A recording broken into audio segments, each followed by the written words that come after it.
ប្រទេសជប៉ុននិងប្រទេសចិនចោទប្រកាន់គ្នាទៅវិញទៅមកជុំវិញការរំលោភដែនទឹកនិងដែនអាកាសនៅប្រជុំកោះដែលមានចំនួនទីក្រុងតូក្យូបានធ្វើការតវ៉ាប្រឆាំងនឹងទីក្រុងប៉េកាំងបន្ទាប់ពីអធិបតេយ្យចិនបានបំពានដែនអាកាសរបស់ប្រទេសជប៉ុននិងនាវាចំនួន4គ្រឿងបានចូលទៅក្នុងដែនទឹករបស់ខ្លួនជុំវិញកោះដែលមានចំនួនប្រជុំកោះនៅសមុទ្រចិនខាងកើតដែលត្រូវបានគេស្គាល់ថាជាឈ្មោះដៃយ៉ូនៅក្នុងប្រទេសចិននិងស្គាល់ថាជាឈ្មោះសិនកាគូនៅក្នុងប្រទេសជប៉ុនត្រូវបានទាមទារដល់ទីក្រុងប៉េកាំងប៉ុន្តែសប្តាហ៍ថ្ងៃគ្រប់គ្រងទីក្រុងតូក្យូនិងជាចំណុចក្តៅដែលជាញឹកញាប់គឺមានភាពតានតឹងទ្វេភាគីក្រសួងការបរទេសជប៉ុនបាននិយាយនៅក្នុងសេចក្តីថ្លែងការណ៍មួយថា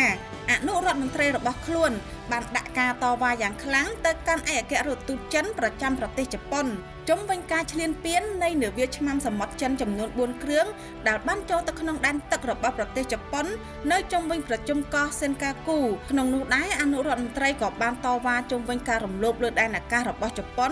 ដោយឧទ្ធម្ភាគចក្រដែលបានហោះចេញពីនាវាឆ្មាំសមុទ្រចិន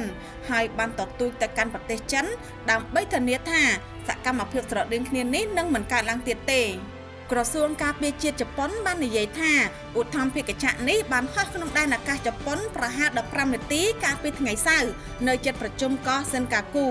ជាការឆ្លើយតបទៅនឹងការរំលោភដែនអាកាសប្រទេសជប៉ុនបានបញ្ជូនយន្តហោះចម្បាំងទៅកាន់តំបន់កោះដើម្បីប្រមានយន្តហោះចិនឲ្យចាកចេញពីបរិវេណដែនអាកាសរបស់ខ្លួនទូរទស្សន៍សាធារណៈ NHK និងប្រព័ន្ធផ្សព្វផ្សាយក្នុងស្រុកផ្សេងទៀតបានរាយការណ៍ថា